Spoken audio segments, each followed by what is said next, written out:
ॐ श्री परमात्मने नमः।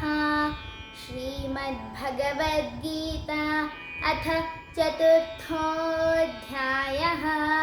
श्रीभगवानुवाच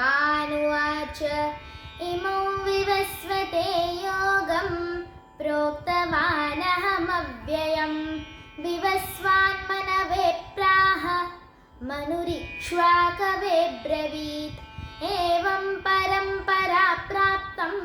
इमं राजर्षयो विदुः सकाले नेह महता योगो नष्टः परन्तप स एवायं मया तेद्य योगः प्रोक्तः पुरातनः भक्तोऽसि मे सखा चेति रहस्यं ह्येतदुत्तमम् अर्जुन उवाच अपरं भवतो जन्म परं जन्म विवस्वतः कथमेतद्विजानीयान् त्वमादौ प्रोक्तवानिति। श्रीभगवानुवाच बहूनि मे व्यतीतानि जन्मानि तव चार्जुन तान्यहं वेद सर्वाणि न त्वं वेत्थ परन्तप अजोऽपि सन्नव्ययात्मा भूतानामीश्वरोऽपि सन् प्रकृतिं स्वामधिष्ठाय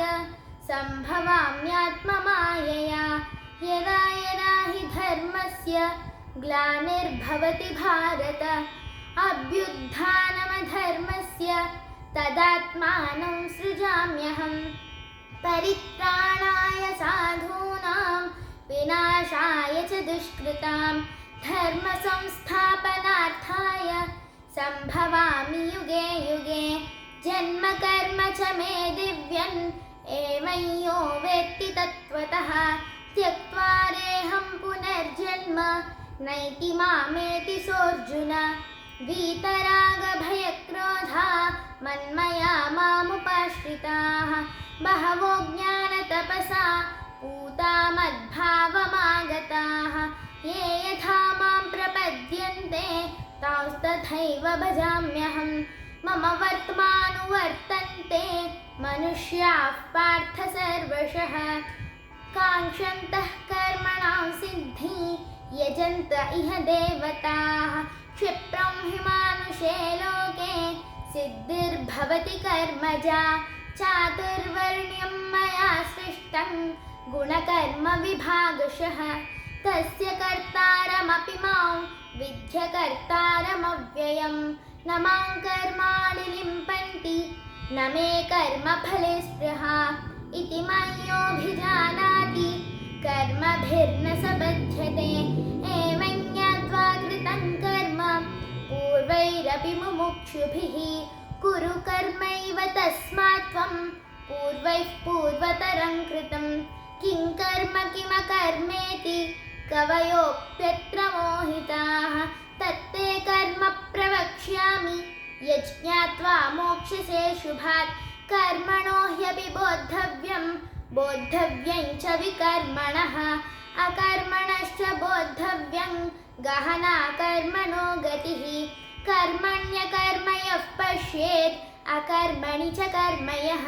स बुद्धिमान् मनुष्येषु स युक्तः कृत्स्नकर्मकृत् यस्य सर्वे समारम्भाः कामसङ्कल्पवर्जिताः ज्ञानाग्निदग्धकर्माणं तमाहुः पण्डितं बुधाः त्यक्त्वा कर्मफलासङ्गं नित्यतृप्तो निराश्रयः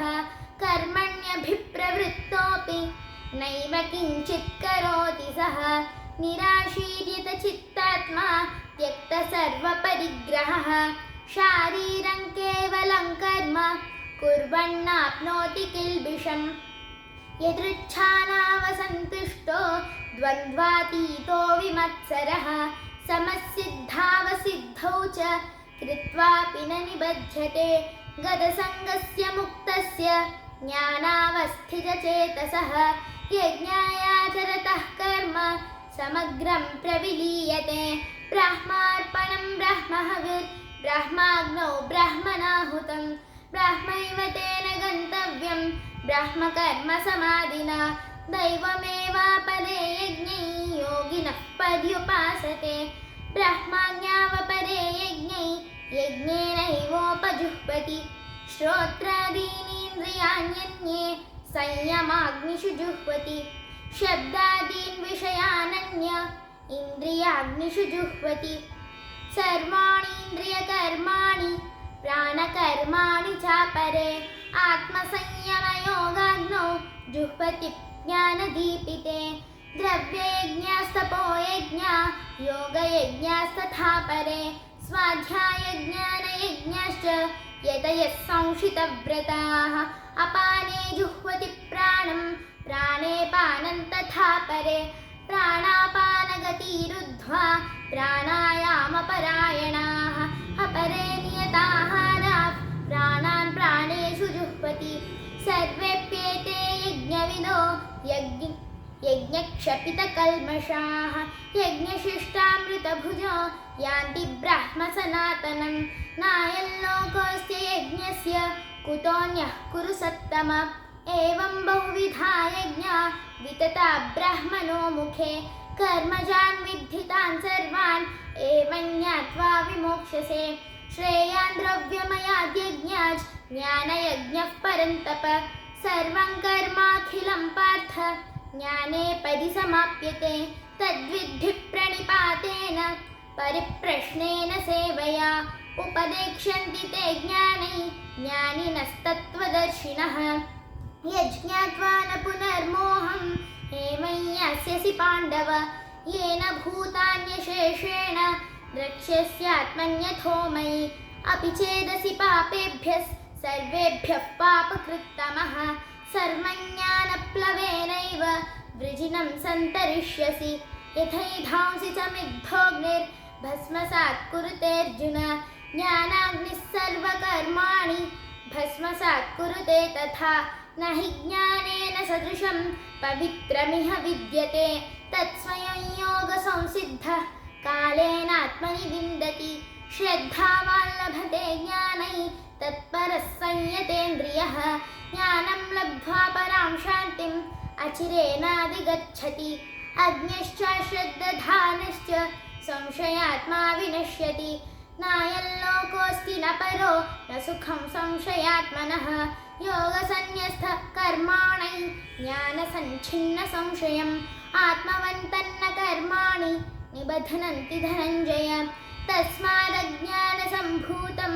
हृस्थं ज्ञानासिनात्मनः छित्त्वैनं संशयं योगम् आत्तिष्ठोत्तिष्ठ भारत ॐ तत्सदिति श्रीमद्भगवद्गीतासु उपनिषत्सु ब्रह्मविद्यायां योगशास्त्रे श्रीकृष्णार्जुनसंवादे ज्ञानकर्मसन्न्यासयोगो नाम चतुर्थोऽध्यायः हरये नमः हरये नमः हरये नमः ॐ